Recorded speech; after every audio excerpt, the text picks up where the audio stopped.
Cool. So our next presenter will talk about AVX512 in FFmpeg.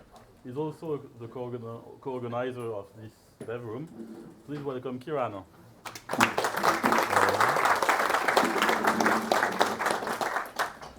So yes, I'm going to be talking about AVX512 in FFmpeg. What is AVX512? AVX stands for Advanced Vector Extensions. There'll be a lot of acronyms and jargon, unfortunately, in this one, but I will try and explain all of them. So AVX512 is a relatively new single instruction, multiple data instruction set for Intel CPUs from about 2017, and more recently in the last 6 months or so with AMD CPUs. In particular, it has a larger 512-bit register size, many new instructions, which we'll talk about in a minute, op masks, which we'll talk about in a minute, comparisons, which are quite new, and also lots of other things that are not so interesting in multimedia, cryptography, neural networks, and I'm sure there are other people at FOSDEM who could talk a lot more about these kind of things. As I mentioned, lots of fancy words, but the thing to bear in mind is in FFmpeg, high schoolers have gone and written assembly. This is heavily jargon-centric. It sounds complicated, but actually quite a big, reasonable chunk of assembly in FFmpeg has been written by people who are in high school. Why is this relevant now? So yeah, I've mentioned AVX512 has been around since 2017, so why it's 2023?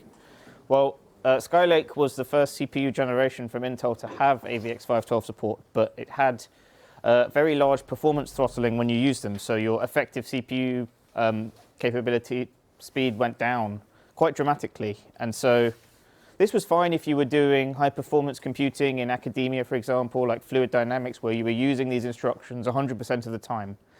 That was fine. But in multimedia is a mixture of assembly and C code, where you're not necessarily always using these instructions. So this relative remained sort of unused for the last couple of years.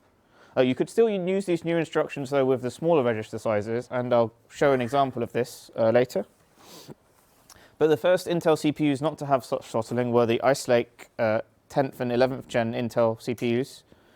They were the first to have no throttling, and this meant these ZMM-based instructions could be first-class citizens. How to get started? One of the tricky things as well in the last few years has been actually getting access to devices that have this, and unfortunately Intel have not made it easy. From their 12th generation CPUs, they've actually removed support in consumer equipment. It's still available on AMD Zen 4 CPUs though. And if using the cloud is your kind of thing, available also from many cloud providers in the server CPU range, such as AWS or others. Personally, I think the easiest way is to buy an 11th generation Intel NUC. That's what I did for FFmpeg. I bought 2 of them for the project and host them. It's the easiest way. It's only a few €100. It's quiet, it fits under your desk. And that's the easiest way to get started. You get a full AVX512 stack. So let's look at some of the existing work in multimedia that's using AVX512. And probably most importantly, we had a sort of introduction from JB earlier today, the David project, which is an AV1 decoder. This added AVX512 support, I think a year or 2 ago.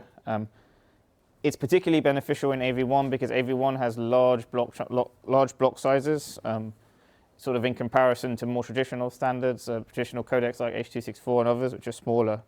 So AVX512 in David gave, I think, 10 to 20% overall, so not just the functions themselves, the overall decode performance was improved.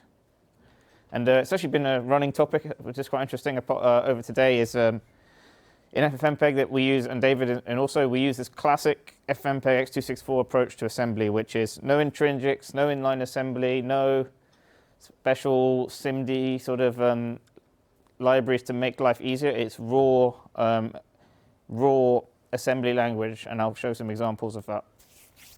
And also we don't also compile them in and force you to have a particular CPU generation. I know this is quite controversial. I think it's MongoDB, for example. They forced 1 year a particular CPU generation, and this was super controversial because not everybody had that. So what we do in FFmpeg is we detect CPU capabilities, and I'll show you the function in a minute. And then we use function pointers, so we set them once at the beginning, and therefore the overhead of doing that measurement is done. But doing the capabilities is checked once, and then those function pointers are executed after that. And unfortunately, though, on Intel, there's a very messy Venn diagram of capabilities. But in practice, we really, so far, they may change their mind, but care about these kind of two things. So these are the CPU flags you get in FFmpeg. There are others, but the AVX512 related ones are, broadly speaking, legacy Skylake, and the newer ICL I put in bold for Ice Lake. But you can see there are actually a lot of different subcategories in there. But in practice, it's at the moment one or the other. But as I mentioned, Intel are very keen on adding and removing features, and possibly even charging you a subscription for certain features is one of their new ideas. So it could be that newer additions to this are subscription-based, or you buy it and pay for it later, or something much more complicated. But so who knows?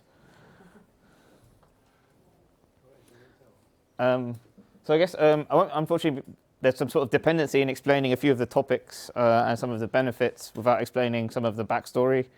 So historically, in old AVX, you had these older 256-bit registers, and these were split in practice into lanes. So in practice, you've got 228-bit lanes, and instructions, broadly speaking, operated in these lanes. So if you ran an instruction, it worked on data, and it was actually quite difficult. It was possible, but difficult to move data between these lanes. And it's one of the historical limitations on existing AVX and AVX2 code that we have in FFmpeg is lane crossing and all sorts of trickery that essentially costs CPU cycles to take up this time.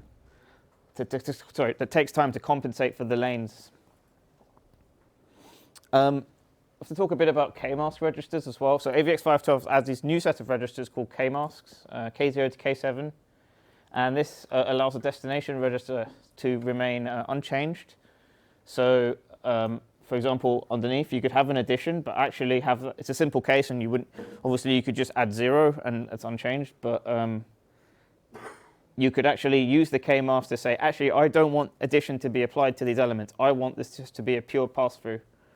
Or you could even force some of the elements to 0 if you wanted to. There's a specific, I think it's a flag that lets you do that. And there's a whole set of new instructions to go and manipulate these K-mask registers. And certainly David in particular makes good use of K-masks. So now that I've sort of explained some of the backstory, I think it's fair to say one of the most important instructions, if not the most important instruction, is our shuffles in multimedia, also known as permutes. And there might be a technical difference between a shuffle and a permute. Someone might be able to correct me. There might be some mathematical difference. But these are the most important, or one of the most important instructions in multimedia. And as you can see on the right, basically it lets you, shuffles let you have various bits of data and rearrange them in any way that you want, duplicate them, as you can see, or even set individual elements to 0. And this is, for example, famously, one use case of this is in the zigzag scan of FFmpeg, which groups larger coefficients in a block together, but the way that that's done is via a zigzag scan. The thing about FFmpeg, which is the new AVX512 instruction, is it lets you cross a lane. This wasn't something that was possible in before. And as I'll show you later, this makes things substantially faster in many cases. pshuffb, probably one of the most commonly used instructions in all of open source multimedia. You do git grep, pshuffb, there'll be a huge, your screen will be full of pshuffbs. They're used everywhere in open source multimedia. pshuffb had a kind of useful benefit that if you set the index to -1, you had automatically did a zeroing out. With FFmpeg, this isn't the case. You have to actually use K-masks to do that. So that just makes things slightly more complicated. There's all sorts of other interesting permutes that AVX512 offers. I think David also again makes good use of his FFmpeg, so you can actually not just have one set of data, you can actually permute from 2 different registers. So you could have IJK, etc., in a different register, and your output could be a mixture of both of those. So that's kind of interesting. Variable shifts. You have now variable write shifts. So I've given the example of a VP SRL VW logical write shift and VP SL VW variable left shift logical. Big letter soup, quite confusing. In fact, when writing this slide, I misspelt the word shift. You can have a think about how that may have been spelt. Thankfully, thankfully, the rehearsals will pick this up. But this word soup is exceptionally confusing both when writing slides and writing code, it seems. So historically, to do variable shifts, so if you want to take, obviously, just to step back, take an element and shift each element by a different amount, this was quite complicated. There's various bits of trickery, various idioms that people use to try and emulate that, but they had limitations. I think, for example, you were not shifting by 0 possibly wasn't allowed in one of the various bits of trickery. And so if you needed a 0 shift, you had to do it a different way, etc., etc. But now you have this variable shift and it's all usable. Equally on the left shift, the naive way of doing an emulated left shift is just a multiply, but these instructions are actually faster than a multiply, so there's still some benefit. VP turn log D, this is, I think no presentation about AVX512 could not fail to mention VP turn log D. This instruction is literally a kitchen sink. It's quite remarkable in what it can actually do. You can literally program a truth table within an individual instruction itself, and in theory could replace up to 8 different instructions. So you could do a whole presentation on VP turn log D. I thought it would be best to try and pick one of the simplest ones, which is a ternary operation. So this is a bitwise equivalent to the C ternary operation. So in each register, each bit is iterated through, and you can see, for example, the ternary operation. So if that bit set, choose this or versus this, and you can see the output of that is that. And so essentially, it's a bitwise operation of ZMM0 is equal to ZMZ0 question mark ZMM1 ZMM2, but on a bitwise level. And there's all sorts of other interesting things you can do, and this article is very good. It shows all sorts of interesting things you can do, bit selects, all sorts of various different operations that you can do, multiple XORs, for example. So, yeah, also very interesting. So let's look at a real-world example. I don't know how well you can see that. I was hoping the dark mode would actually make life easier, but maybe it's made things worse. But I'll talk about some of the... Who's the mouse? Can you see the mouse? No, you can't, because the mouse on a Mac is dark. But anyway, this is v210enc. It's probably one of the most simplest assembly functions in FFmpeg, but what it does is it takes 3 8-bit samples from different memory locations. It sort of, as part of its work, extends to 10 bits and then packs those 3 10-bit words into 32 bits. So what's interesting in this function is we're already starting to do lane crossing that wasn't possible before. So we load the Y samples, so the Luma samples, into the lower 256 bits. We do the U section of the chroma into the third or the second as if 0 indexed portion of the register, and then equally the same for the V, and then we do one. Excuse me. And then one single vperm B can rearrange all of that in one go. This was a lot more complicated back in the olden days. P-mad sub SW is some trickery that unfortunately is not going to be enough time to explain, but essentially is a multiply and add, and we use that to emulate a shift. And then but then for the second element, in the 3 elements, we need to do a D-word shift because it actually spans the middle. So then, but therefore then we have sort of conflicting bits in each register. So how do we do a bit selection? And this was quite I think it's a 2 or 3 even operand, 3 or 3 different instructions in the previous code. And this can now be done in a single VP turn log D. So essentially C ternary B or A. So if bit C is set, choose the bit from B or choose it from A otherwise. And you'll see in a second that actually provides quite a big, well, certainly a measurable speed improvement. So these are the benchmarks. So this is so I wanted to show a bit about how you can get benefits from AVX512 even on the older hardware with the shorter existing registers. These are not scientifically benchmarked. I just ran them yesterday. When you do benchmarking, you should run them 10 or 100 of times, average them, do standard deviations, etc. But just for the simple case, You can see that the C code versus the AVX2 code is around 10 times faster. And you can see just by replacing, I think it's a set of 2 or 3 different PANs or various Boolean functions, you can get a measurable increase just with just with one instruction replacing 3, even on the older YMM registers. But where the big gains come are on Ice Lake. You can see the C code versus the AVX512 ICL. There's a huge difference. So by using FFmpeg and the ZMM, you can already make the legacy AVX512 twice as fast. And if something was 10 times faster, that now becomes 20 times faster. And I often have to say that's not a multiply, that's a times. So it's a massive improvement. This was code that could, if you have a large resolution file, take up an entire CPU core, and now it takes essentially 5% of a core. It's really tiny. What AVX512 code is next? Anything really that's line-based or frame-based, such as filtering or scaling. I think the next thing we're working on is deinterlacing. Anything involving comparisons. Haven't really talked about comparisons, but there are bits of code that often need to do comparisons. That's going to be an obvious place for AVX512. Lots of places that do like triple Boolean, sort of multiple XORs or multiple XORs and ANDs, and I think it's almost always is possible to replace that with a VP10logD.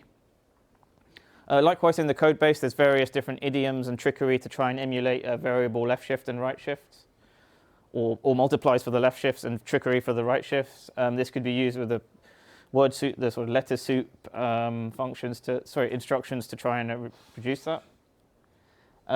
Intel provides an official manual to all of this. It's very verbose, which is great in many cases because it provides really precise detail of how the instructions work, but unfortunately is not at all approachable. So there's a few websites that try and simplify the things. I think this website on officedaytime.com is some kind of Japanese website, but it's in English, that explains, it tries to group all the functions in some kind of instructions in some kind of logical ordering, and that's kind of makes it a lot simpler to understand. So yeah, any questions? And hopefully I'll be able to answer them, but thankfully at FOSDEM there's always somebody with more knowledge than you in the room. I can't see where they are, but I did see them at one point. Thanks.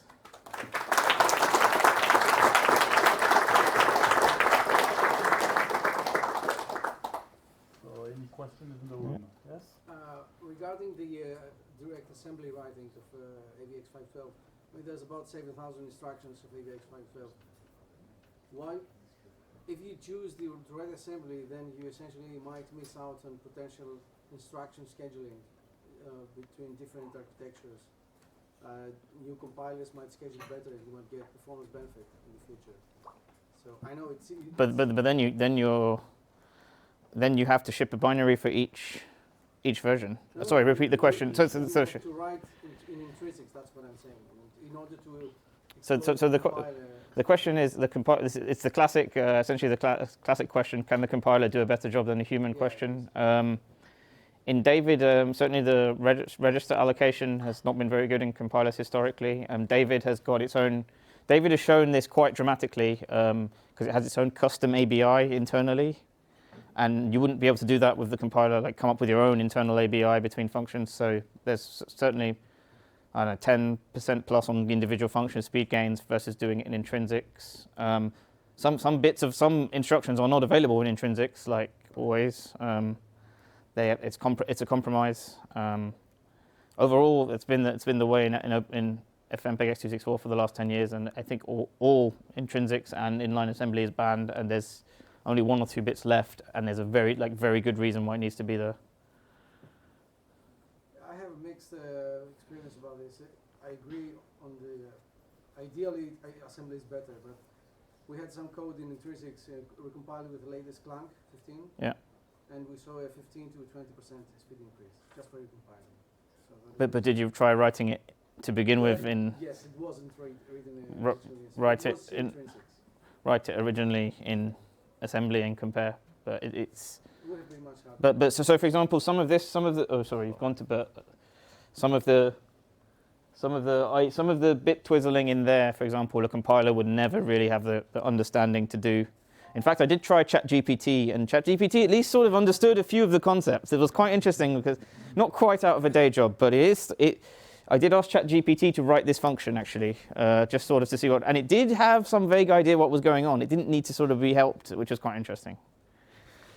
Yep. Is there any collaboration between the multimedia, the people who write the codecs and the guys writing the compiler to tell them, look, perhaps you could target certain patterns? So the question is there collaboration between people writing the compilers and multimedia community? Yes, in ARM in particular, I think. Is Martin here?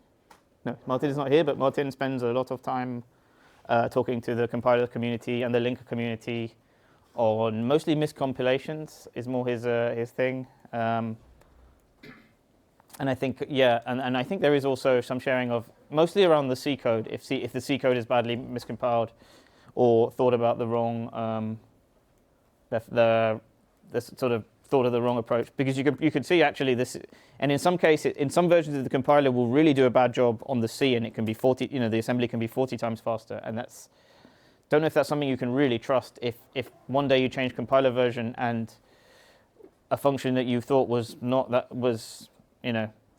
immeasurable is now 40 times slower than it is. So and then the question from the internet is, did you have the occasion to look at ARMv8 SVE vector instructions for FFmpeg? Wow, there's a surprise for this person, because the next speaker is going to be talking about this entire topic. Where is the next speaker? Is he here? Yeah. He's over there. And the next speaker here, Remy, will be talking about this entire topic. So. Another question in the room? There's one. Yeah, I was wondering, so obviously the runtime CPU capability detection and dispatching of the right functions is desirable, but I don't think it's necessarily contradictory to having some amount of abstraction. Like, have you, for instance, looked into the highway library that is being used in some places, that is trying to provide some kind of abstraction while still allowing to do compile time, runtime dispatch? So the question was, have you looked into some of the abstraction libraries like Highway that's trying to do a sort of compromise between runtime dispatch and abstraction? I think this question was already answered, I think, 2 presentations ago. Not with Highway, but I think with a different SIMD library. But there have been various approaches, liboil, is it SIMD easy, various different approaches. And again, the result from certainly FFmpeg X264 David has been write it by hand.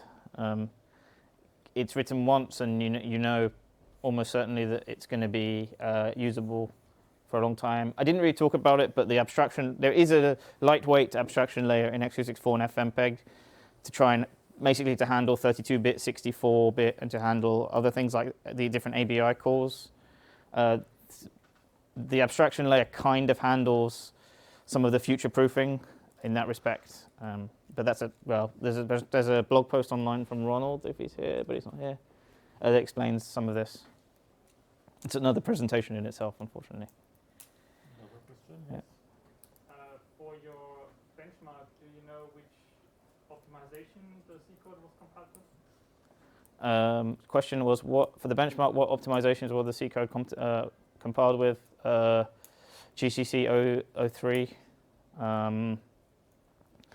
Varying versions of GCC. In FFmpeg test suite, there's all sorts, I think from GCC, there's a whole range depending on the build OS, but from 4 to 12, I think. And then maybe some people test nightly. I think Martin certainly tests nightly for ARM. I don't know if anyone tests nightly on x86. Some LVM as well. But again, I would be very surprised if the compiler would be able to come up with something, because like what a human wrote, because this is involving bit properties of the actual packing, and actually the trick with PMAD SW is a kind of trick to try and do a multiply and a zeroing at the same time, and it probably doesn't have the level of thinking to understand the bit patterns internally. Something like ChatGPT might one day, which would be quite interesting, but I don't think the compiler does. The last question. I'm just going to follow up on what you said. If you have a small algorithm, a small function like 10, 100 lines maybe, writing in assembly might be easy, but if you have a huge function like a filter, a variance filter, or something, a DCT, writing it directly in assembly might take a long time. That's why originally we write it in C, and then we try to write it using intrinsics. Yeah, so the question is a longer function might take a longer time to write in assembly compared to C or intrinsics. Yes, but there are DCTs in FFmpeg, and but they're macroed, right? There's steps have macros to try and help that. Again, the abstraction layer also adds, I think, macros on top of what the normal assembler does in terms of macros. So the blog post explains, but swap is kind of interesting. It lets you swap registers, but then continue with them, and the layer just handles all of that internally. There's also just macros for like clipping. I think was on the example, but clip, don't worry about this. But clip is an example. So clip UB is a macro, and on the right target set, it will go and use the right clipping functions if they're available, for example. And there's a bunch of these, I think transpose, butterfly, there's a few others like that. Thank you, Kiran.